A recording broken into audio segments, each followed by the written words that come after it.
All right, so welcome everyone watching. Today we have a very special video. I've been given the special privilege to interview uh, some people involved with the new upcoming movie, Miracle on the Precipice, which is, um, I think you were saying it's largely inspired by Pilgrim's Progress, or there are some reviewers saying that it's like a modern day Pilgrim's Progress retelling.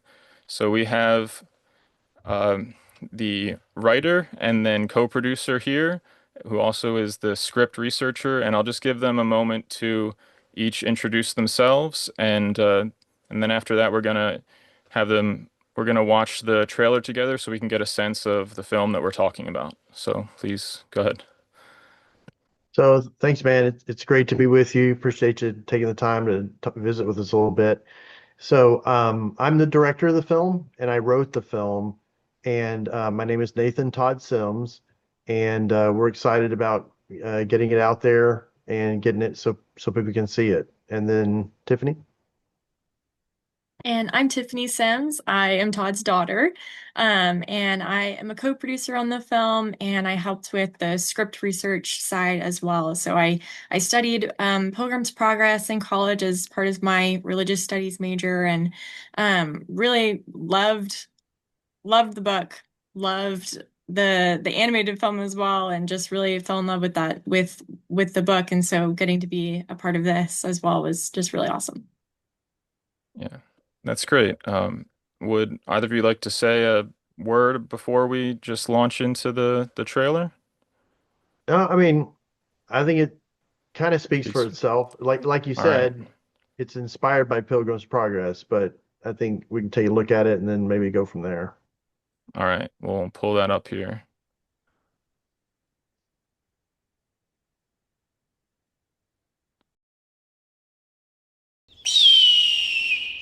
Some paths should never be walked alone. You're okay.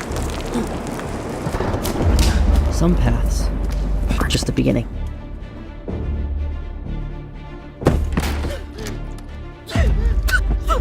What's your name, son? Christian. Don't touch me! Grace, we have hikers coming back late all the time. We've been touched.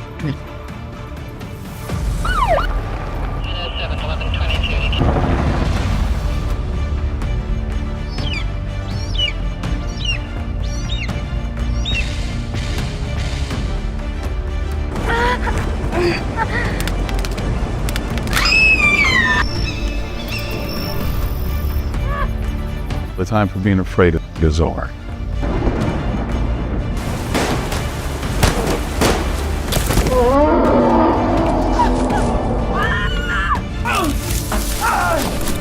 Oh, Lord. Get my family back together. Charity! What are you doing here? So I guess you're not here to rescue me, huh?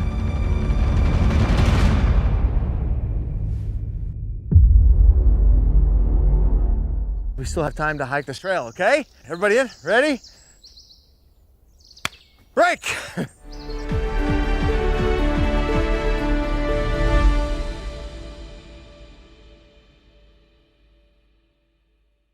Yeah, so here we are, um, having so I encountered the trailer because I was actually sharing part of my testimony on a group.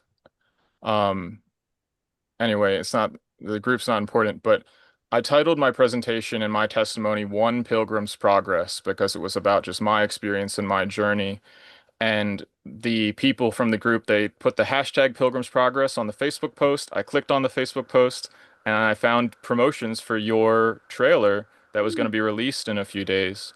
So that's how I encountered your film first. And I I was explaining before the interview started that I had learned about I had a my conversion experience.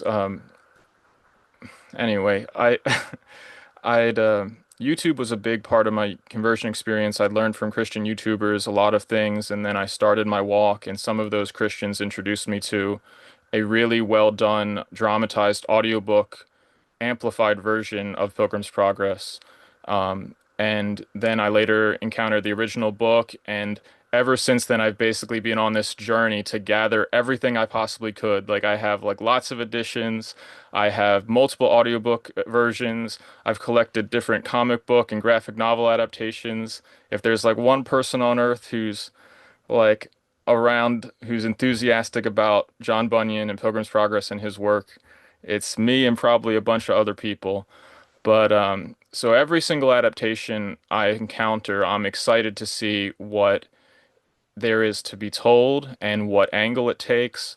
So I'd like to hear from each of you like what it was that motivated you to um, use John Bunyan's work, Pilgrim's Progress, as the basis or as an inspiration for this film, and maybe how you encountered it and how it's in fact impacted you each throughout your life. So, Yeah, I think I'll take that first, Tiffany. I I've been a fan of the book for a long time. I mean, probably going all the way back to high school days, which for me is quite a while ago. So, but I think what sort of reignited my interest in it is that there was a film that came out several years ago that was an animated film about Pilgrim's Progress. And when I watched that film, is small film, small budget. Um, the animation was, not your typical, Disney animation and that kind of thing. But I watched that film and it just touched me again in a very profound way. And I was like, oh my gosh, this is just so awesome. It's such an awesome story. It resonates very deeply. And I think that was the beginning of the thinking in my mind, which I know, I'm certain, and I know that I am not the only filmmaker who's done a modern um, work that was related to Pilgrim's Progress. But but as a filmmaker and an artist, I just thought, man, this would be so cool to do. And you could integrate the allegory into it and try to tell a more modern story and take it from a world that we might understand a little bit more than the world in 1640 or whatever it was when he wrote it exactly. But it was like, how can we bring this to maybe people can identify even a little more closely with the story, or not the story, but the characters and the ideas behind the story. So anyway, that was the beginning of thinking about this. And then a few years ago, um, I started looking at a couple of different things. We had a couple of different options and opportunities coming up, and okay, we need a film for this or this, and so that one kept coming back to the front. Like that would be a film that we could do under the constraints that we were having to operate under, and then I sat down and started writing the script. So that was an amazing experience. And I don't know, Tiffany, you want to kind of give your little bit background because that kind of brings us up to that point, I guess. Right, yeah. My I watched the animated film before I read the book, and I remember watching it in theaters with my family, and just really touched me. Just like in tears in the theater at certain moments, and I was just like, wow, this is incredible how it's like directly speaking to certain personal experiences and things like that. And just it's so hopeful and just a beautiful story. And then in college, that's when I really dove in and read the book for one of my classes for my religious studies degree. And again, was just really just blown away that there's this, I'm reading the words of this man who was writing in the 1670s in prison, and I feel like he is writing about things that I've experienced in my life, or having certain conversations between characters that I'm like, I feel like I've had those conversations, or certain temptations and difficulties. And so just it's a story that just spans across time, which is really amazing. And so Yeah, and then leading up to this project was just super excited about putting this as taking the story as inspiration and having a modern allegory coming out of that. And and then leading up to the kind of through the script writing process and creating the film, I think it was really amazing how we saw that the power of the allegory really coming out through that process. And we were like, wow, this Mhm. truly is a modern allegory. And really like pressing into that aspect of the film. Yeah. There's a quote I really like, and it resonates with what you just said in relation to the timelessness of the book. And it goes like this, that The Pilgrim's Progress portrays the Christian life so accurately and presents the love of Christ so attractively that through its instrumentality, hundreds and thousands have been converted. And this was written in 1912. So, like, this book has had an impact that has spanned centuries, and from being written in the around the 1670s and being adapted in all these different ways. There's a version that's just words of one syllable. There's a version in simple English. There's a like Marvel Comics did a Pilgrim's Progress adaptation. And then like a friend of mine named Stephen Moore did a graphic novel adaptation. There's a graphic novel where Christian is on a motorcycle for some reason. There's like so many people who've been touched by this story, and it's just inspiring to see more and more people get in touch with it, because I kind of look at adaptation as a form of translation, because this story, like a antiquated book from 1670s that's in largely older English, is going to be a hard sell to the modern like youth and even the modern adult. So I find it a beautiful thing that we can translate from this literature format to the platform of film, and that's a beautiful thing. And then a little fun fact is I had the privilege of being among the people that was crowdfunding. Like I contributed to the crowdfund for the animated film, so it's always fun to see my name in the credits on something Right, that's like I really like. right. But yeah, so you you both seem to have fell in love with the Pilgrim's Progress and saw its incredible use in communicating basically like Christ and communicating the gospel and the Christian experience. So how did you like tell me about the writing process? Like where did you start? Did you start with the Pilgrim's Progress and be like, how do I translate this to a modern retelling? Did you start with the framing device of the family and the hike, or how did it develop? Yeah, that's a great question.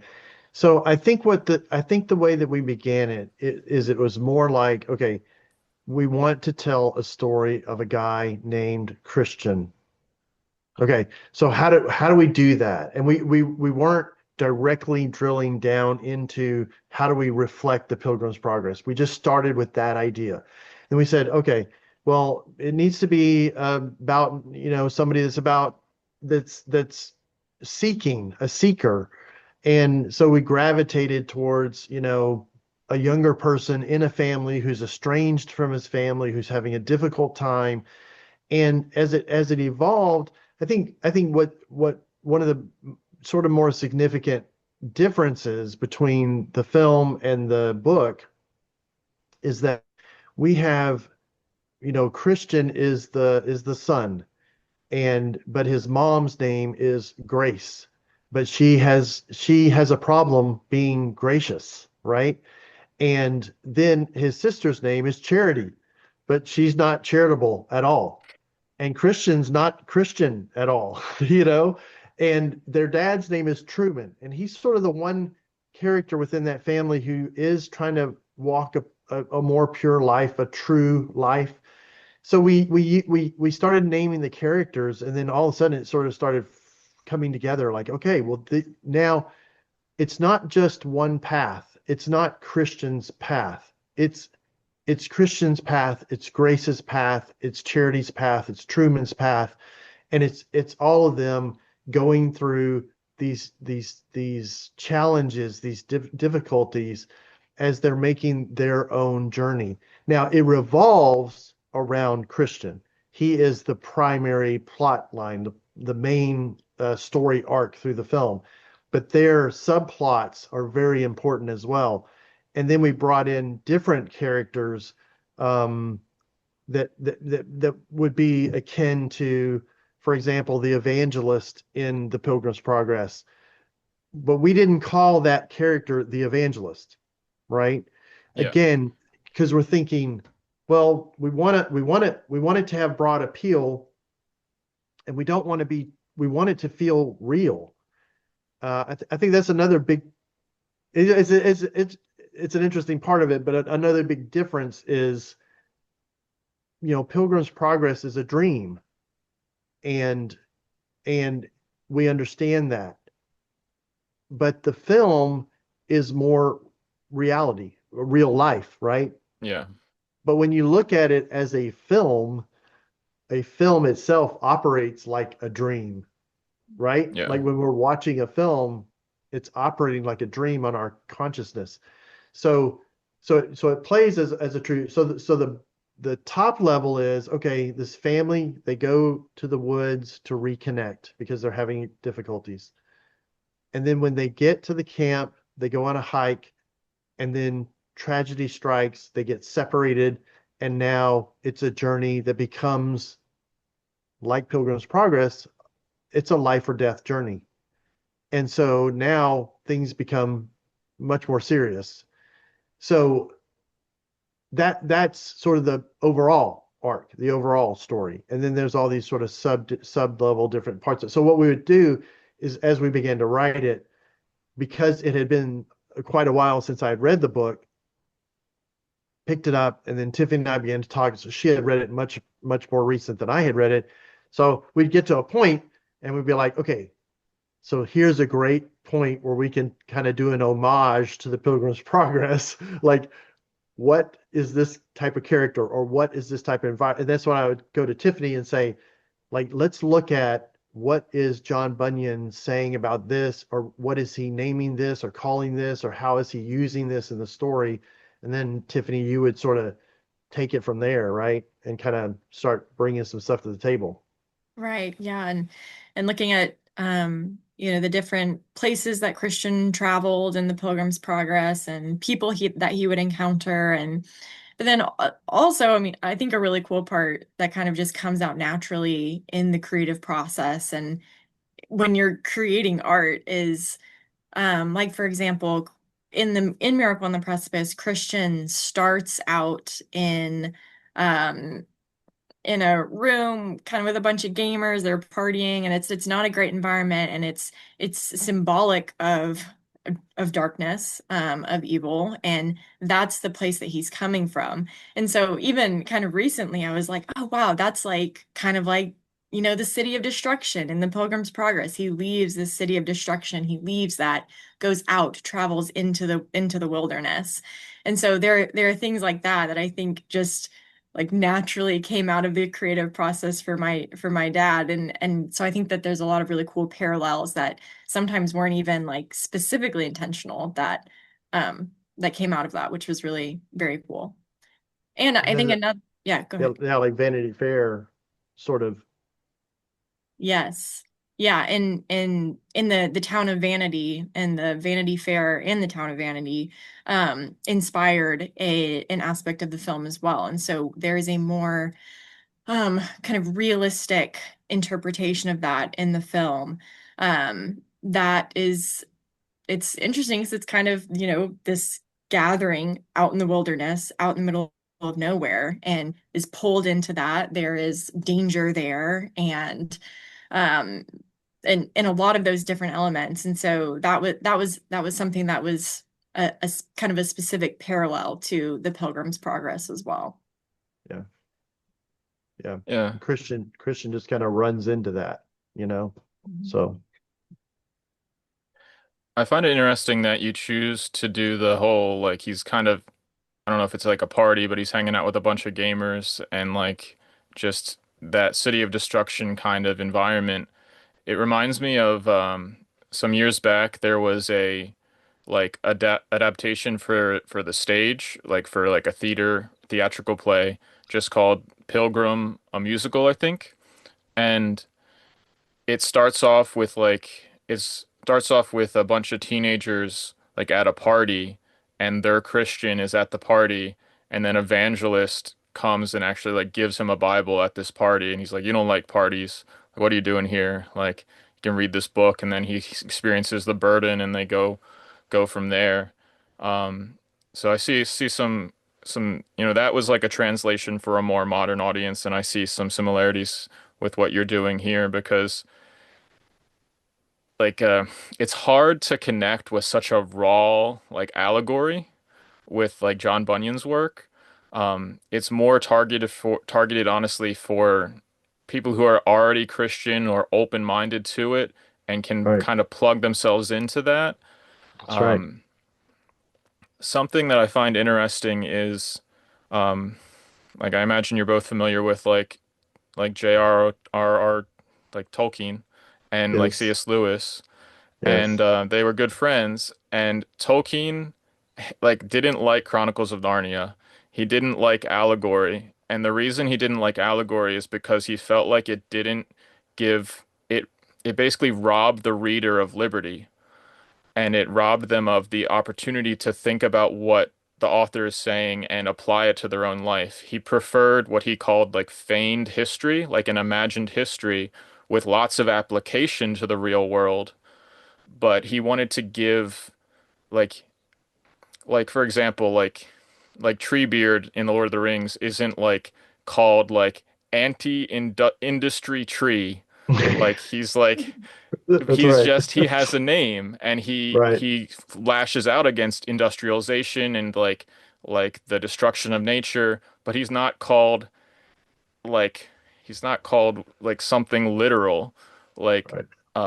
so I think that there's some of that same energy here in that like you're telling a story and you're letting the audience receive that information and apply it to their own lives and experience, and I like that.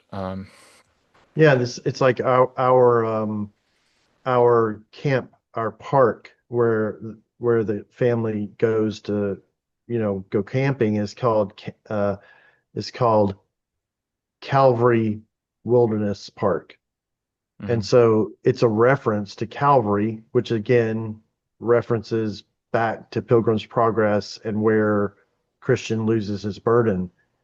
But but it makes sense because we put it on signs and it's on the emergency vehicles in the film, and it actually just feels like a state park or a national park or something. And didn't we find that there was a park called Calvary? Well, or it had some reference to Calvary. I think so, yes. Yeah, Yeah. that's right. So it's actually the name.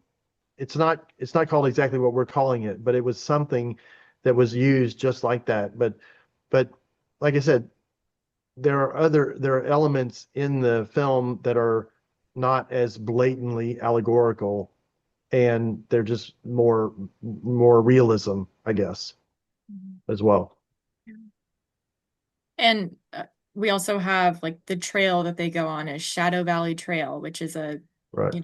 reference back to the book as well. And some of our characters as well, like two police officers named Ernest and Noble, and their names are allegorical and what their characters represent. But at the same time, it's not a book. You're not constantly reading their names, and you might even miss it, like what their names are in the film. It's not so kind of in your face, even though you're watching it right there. So I think this film is able to immerse you in a way that you kind of immerse you in a way that it does become more real. And then you can apply these allegorical elements on top of it and point to these spiritual realities as well.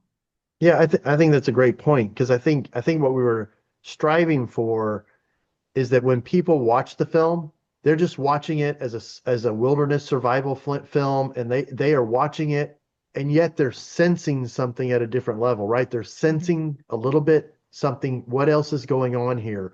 But they're not concentrated on that. And then after the film, maybe when they get together and they go to coffee afterwards or something, they're like, wait a second, like, what about this? And what about this? And what about this? And then they begin to really see and understand it. And hopefully that creates the similar impact that Pilgrim's Progress has, where it really speaks to your soul. Yeah.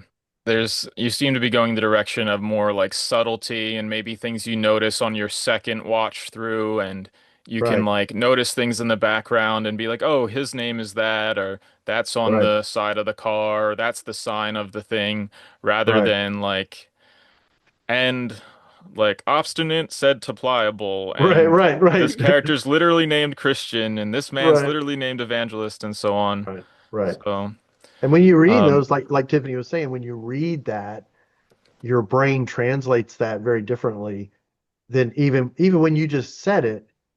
It's not as blatant as if you read it. If I read those words, I would immediately ascribe the allegorical element to exactly what we're talking about. But on a film, it's fast moving. It's very high paced. This film is a very fast moving film, and there's going to be a lot of things people just don't pick up. But I still think it makes a difference at a deeper level. It holds yeah, people because there's a truth that hopefully is coming through. yeah. I wanted to give each of you a chance to just just from your heart, just tell us why people should go watch this movie, or whatever's on your heart to share with the people viewing this. If you want to give an appeal related to how this story or this the Pilgrim's Progress or just the Bible or just something about your walk with God, whatever's on your heart to tell the people who may see this, um, to get that out there. So I'll give you each that opportunity, and we'll go from there. Yeah, thanks. I want people to see this film because I think that it communicates the most important and the most powerful message of hope, which is that hope is found in Christ, and that even in the darkest time and moments where um things seem like how could it possibly get better, that there always is hope, and that Christ is there with you in those moments, and in those hardest moments. And um, I I am excited for people to watch this film and be able to relate not only to Christian's character, but a lot of the different characters in that film. And I'm excited for what people are gonna pull out of it and gain from it, that maybe was intentional and maybe even unintentional, and just um, for people to be able to be immersed in this story. Um, that reflects part of their story as well. And hopefully, and I hope that it encourages people to to make the choice and the commitment to surrender it all to Christ and truly place their trust in them. And I think it's very powerful, and it brings me to tears, even though I've seen it, many times and was able to be a part of it. And just God's hand all over this project from the very beginning up until now, and how I know that his hand will continue to be on this project, and just moments, making this film where we just felt the power of the Holy Spirit on set, writing the script, things that have happened now in post-production, and just that's what makes me so excited too, is because I know how like the Lord has been with us in this journey throughout the entire way. And just what a gift and what a blessing it is to be able to put a message out there that says Christ is with you, and put your hope in Christ and trust him, and he will bring you through this. He will, because he promises that he will. So, All right, thank you. I think um, there was amazing things happen on the set, and one of the amazing things that happened that we haven't really shared on social media yet. We will at some point in more detail, I think. But um, I think this is an appropriate time to bring it out a little bit. Is we were on the last day of shooting, and when you're shooting a film, it's especially for the production team, it's 16, 18 hours a day. For the crew, they're like out there 12, 14 hours a day easy. And it's a hard wilderness journey in and of itself. And we actually shot 85% of the film out in the wilderness. And so it was difficult. It was a challenge. And the last day of shooting, we were preparing to shoot a scene where Christian walks out onto a precipice, um, and he's looking out across the mountains and across the range. He's lost. He doesn't know where to go. And in the script, we had written in the script that at that moment an eagle flies by, and and then the eagle sort of gets him to realize, and he's run out of water, and it gets him to realize, oh, there's water down below. And when we wrote that, because we're a low budget production, because we were trying to do it the way we're doing it, we're like, okay, we're just gonna have to integrate some really awesome stock footage and make all that work. And I to this day, like, I believe that it was a miracle of God. And I'm not trying to say to anyone listening that guarantees it's a good film, because if it's not a good film, it's my fault. Okay. But it does validate how much God was with us Hmm. during the filming of this movie. Because we are literally moving out to set up this shot, and with our lead actor, Nathan Gamble, he was the child star of Dolphin Tale, and he was in The Dark Knight, he was in Babel, and he had a very strong conversion experience a few years ago, and this is his first film back to filmmaking since his conversion. And Nathan, he's worked so hard the whole time we're shooting, and he's walking out on this precipice, and I kid you not, this golden eagle Wow. literally comes up from below and starts circling us. And it was just one of the most electrifying, amazing moments in our lives, especially, is particularly in the filmmaking process, no doubt, but in my whole life, and this thing has a wingspan, 7 feet long wingspan. And it, I guess it was just, we were so far out in the wilderness and so high up in the mountain, maybe it just hadn't been around humans all that much because it was very curious about us. And so we're trying to get two of our cameras set up and rolling, and our crew is being super, super quiet. And we got the shot. And so that that shot appears, part of that sequence appears in the trailer itself. So that's a real eagle really flying that close Wow. to us, and we're tracking it along and back and forth. And that's been the process that we've been going through with this film. Just amazing things happening like this. We screened it in Greece back in the summer to the Global Church Network, which is the world's largest pastors network. It had tremendous response. We've had tremendous partnership with the National Day of Prayer as well. Uh, President of the National Day of Prayer, Kathy Branzel, loved the film.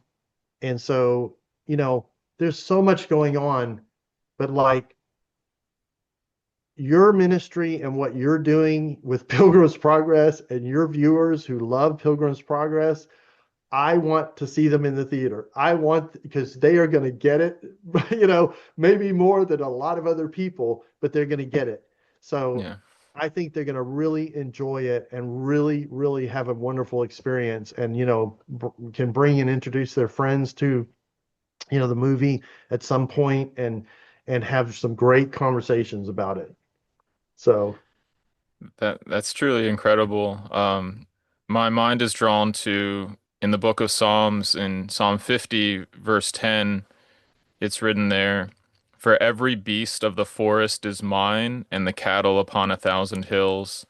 And you can yes. add to that the golden eagles on 1,000 precipices. Yeah. Yeah. So, Yeah. Exactly. yeah, that's Exactly. beautiful. That's really incredible. When's the documentary called Miracles on the Precipice, Making Miracles, Yes. Miracle on the Yes. Yeah. I Precipice mean, coming out? we got some really good behind the scenes footage as well, and we probably need to do that because that would be awesome. I think that would be pretty amazing. So Yeah. yeah. Even if it's just going back and forth between the B-roll of the behind the scenes footage and Yeah. then you and some of the actors or whoever's related to the situation just talking about what happened and testifying about that one event Yeah. because it was the last day, it was like the Yeah. climax of the Yeah. whole thing. It's it was like the last thing we were shooting. I mean, it's literally almost the last shot of the film. Mhm. Of the filming process, not the last shot of the movie, but it's the last shot that we were actually shooting. And so it was it was electric. So, Yeah. and I do just want to mention our other cast members, which were all amazing. Jen Godson, who had a role in Frost Nixon. She's done a bunch of other faith-based films as well. And then her husband, Jim Chandler, who is amazing. He plays the father, she plays the mother in the film. And Venice Wong, who is a young actress and did a stunning, amazing performance. So that's what's awesome about this as well. The performances are just amazing. And then of course Sean Patrick Flannery, who was in Nefarious, but he's also been in all kinds of tons of Yeah. different movies through the years. And then of course Kevin Sorbo, who also plays in the film as well. So it's an amazing cast. They did an amazing job, and there was a lot of challenges, a lot of struggle, and but we are getting there. We don't have a release date yet, but hopefully that's coming very soon. And then we'll be able to really, let people know when they can go see it. All right. Well, I do have just my final questions that came to mind as you were Yeah, talking. You both are, believers, artists, like in the media world, in a realm that's like largely unpopulated by people who believe much of anything. And then there's on the other side of that, there's Christians who are very critical of film in general, who there's some Christians who might say like there's no reason to watch any movie ever. There's no reason to read any fiction ever. Like I know people who just really are against reading anything but like nonfiction, Bible, like a few books about history, things like that. And growing up as like an artist, I was really discouraged when I had that whole conversion experience. It wasn't necessarily that people were telling me, don't do art, don't express yourself, don't make films, don't do paintings or drawings, but people were basically giving me the impression that you should be knocking on doors, you should be street preaching, you should be making like preaching sermons, doing videos like that. Like it's not that art is bad, but there's so many things that are better uses of your time. People have that attitude. So I'd like to hear from both of you, like, how do you respond to that kind of attitude from Christians? And then what's it like being kind of like in this realm that's has such a low population of people with your motivations? Well, the first thing that comes to mind, and my dad says this a lot, is that Jesus taught in parables. So he taught in stories. So storytelling is something that the creator of the universe chose to use to convey his truths. and and he has created us, and he's the one who's given us this desire, the gifts and the passions and the talents that are within us to tell stories, to glorify him. And so I think also something that always really encourages me is that film has the incredible ability to touch people and reach people that, are never going to step foot inside of a church or never haven't picked up their Bible yet, and things like that. And just the power of the medium to truly reach people, and the power of technology now that the technology that we have now to reach many, many, many people.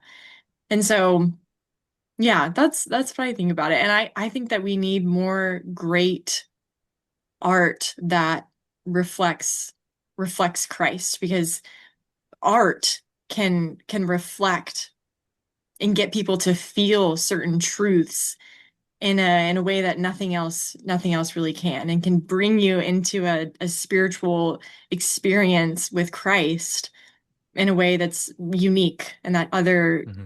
other things can't or won't. So Yeah, I mean Thank you.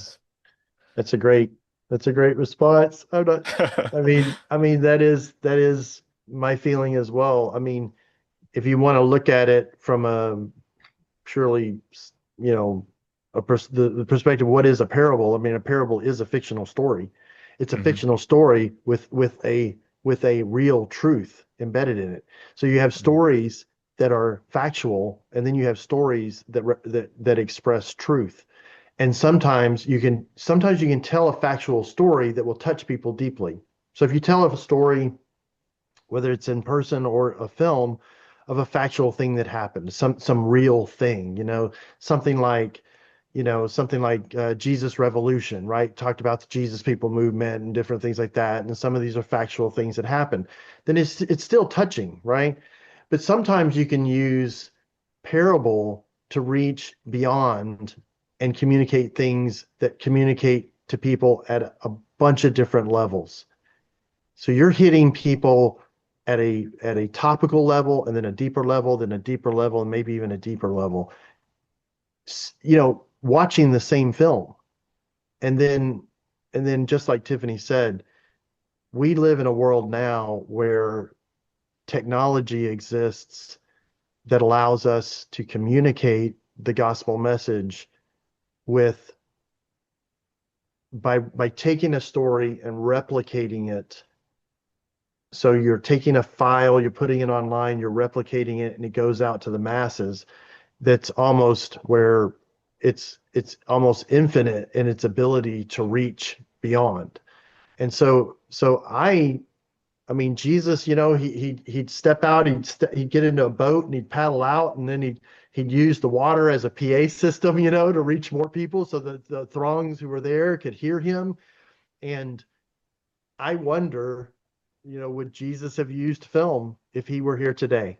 I don't know for sure, but from from the way he taught and what he taught and the parables he taught, I would not have been surprised if he had taken advantage of the technological advances that we have today to do that.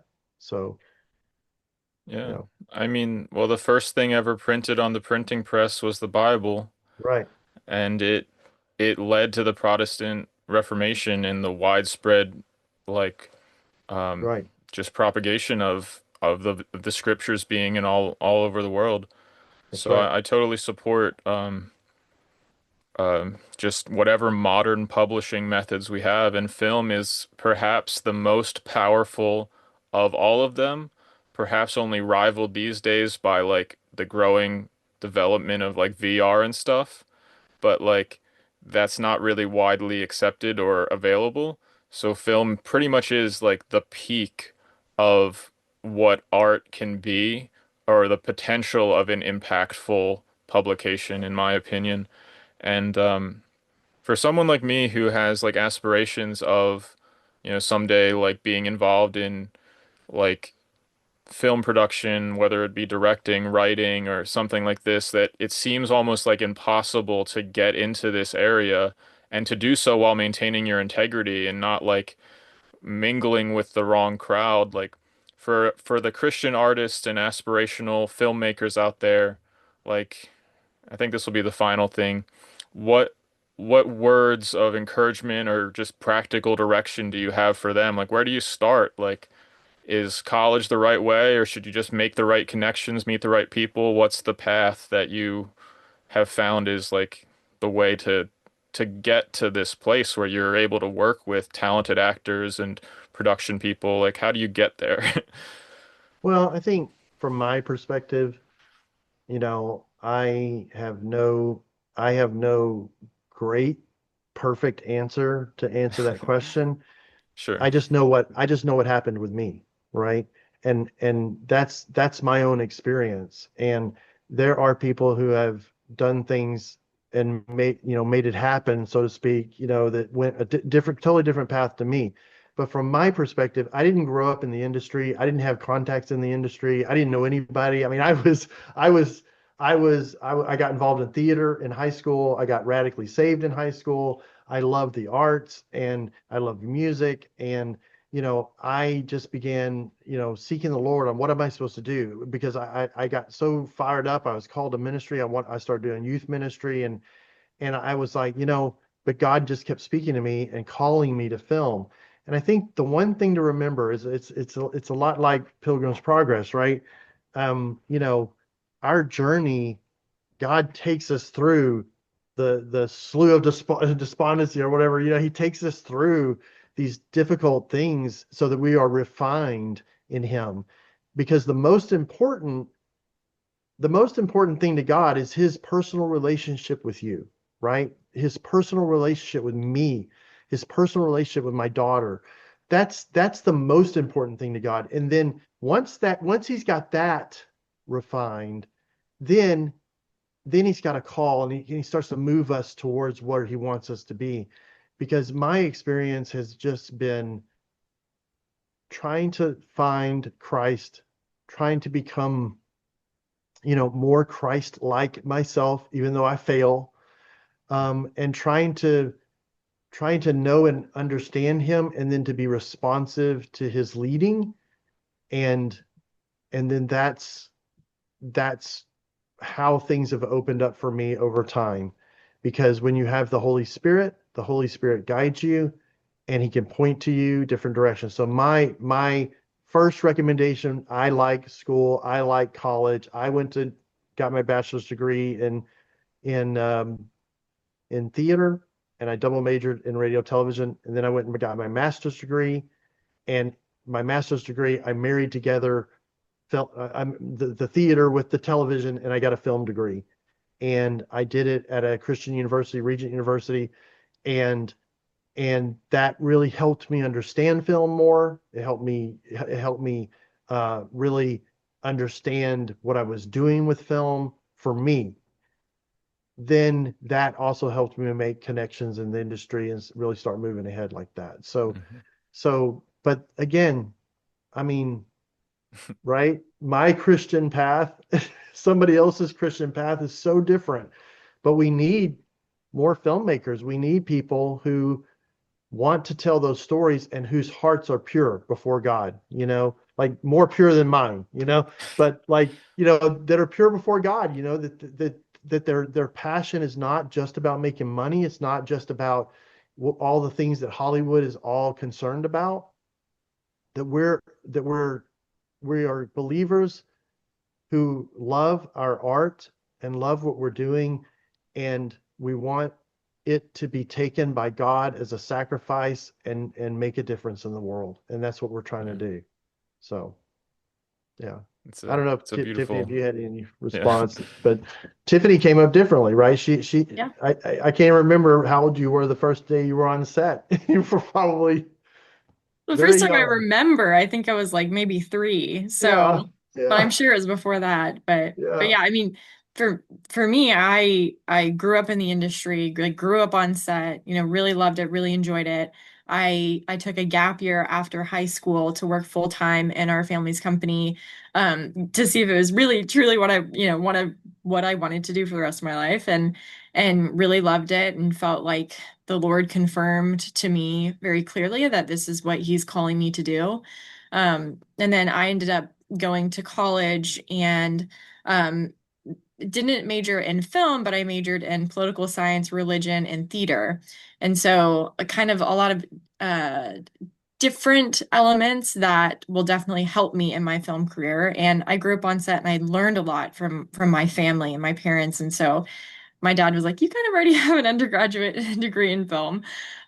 So Right. broaden your horizons and do something that's going to help you in your career and in this space." And so I'm just very grateful that I have my family and my family's company to work in and be a part of, because that's a great blessing, and a blessing that a lot of people don't have. And so my perspective is, you find out what the Lord is calling you to do and then walk in the way that He is calling you to do it. Yeah. So it's just like Proverbs 3 verses 5 and 6 that when we trust him, he directs our paths. So that's what it's all Yeah. about. Yeah. So Um, just to close off here, if there's any sort of like YouTube, websites, Instagrams, social media, links, anything like that, we can toss things in the description. But if you want to tell people about any of it now, like where's the best way to learn more about the film, or if you have personal Instagrams, YouTubes, you can mention those things now if you'd like to let people know. Tiffany, you Yeah, want to? yep. We have a video, sorry, we have a website, miracleontheprecipice.com. Definitely go there, find out more about the film, sign up for our email list there, because that way, you'll sign up for our newsletter, and you'll be able to have direct communication with us about show times, when the movie is coming out. It kind of beats the algorithm. So we're really encouraging people to sign up there, and then also follow us on social media. We have a Facebook and an Instagram for Miracle on the Precipice. Our company, Fusion Flex Entertainment, also has Facebook, Instagram, and LinkedIn as well. So would love to connect with everyone and keep everyone in the loop. Yeah. And I'm on Facebook, Nathan Todd Sims, and I think what Tiffany was saying, it's just like with all the social media, it's great. And I think at some point we'll sort of make really break through some higher numbers as we continue to, let people know. But I want people, I don't want somebody to miss it when it comes out. If we're only in theaters for 2 weeks or something, and you don't see the algorithmic post, then you're going to miss out. So if we can get you to come, and we're not going to do anything else with your email address or anything like that, but if you can sign up with the email, then we'll be able to send you out specific messages and let people know, like, this is when the movie's coming out, this is where it is in your area. Go to the website, put in your zip code, you can figure out where it's coming out. But we're still probably, probably spring, or maybe in September, but we'll finalize all that very soon. So All right. Well, thank you all so much for coming out to do this, and I hope to do my part to spread the word in my own life and with my own platforms and things. So I'm very privileged to just have the opportunity to speak with both of you, and I hope that we can do more to work together to get the word out. So, yeah, well, I really appreciate you, and like I said, I appreciate your ministry so much. As soon as I saw what you were doing, I was like, oh man, this is gonna be awesome. This will be a great conversation, and it'll be great to reach out to your friends, and your followers, because I think they just love it. So, but anyway, I appreciate everything you're doing as well. So it's a good thing you're doing. Yes. Yeah. So thanks for having us. Appreciate it. Yeah, thank you so much. all right. Well, uh, thanks to everyone watching, and just hopefully, if you subscribe, there can be some more news about the movie coming up here, but check out all the links in the description for the film and everything else. So, thank you, everyone.